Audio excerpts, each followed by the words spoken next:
Happy 4th of July here at Pencilsplace. Beautiful, beautiful morning. We got a lot of projects going on. We keep working. We're planting grapes today, some Concord grapes, so Shanda can make some jelly. I got the plants right here. Take a look. That's where it's going to go right there.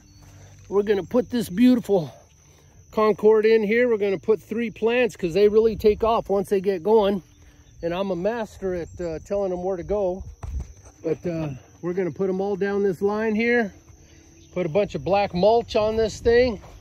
Get the rest of the cattle fence guards up. And it'll be good here. A couple of years. We'll just have a bunch of good Concord grape jam from Shanda. So should be really awesome. Have a great day. Everybody be safe. We love you very much. Come visit us at Pencilsplace. Come fish at the pond. Come and eat some good veggies. Love you guys. Take care.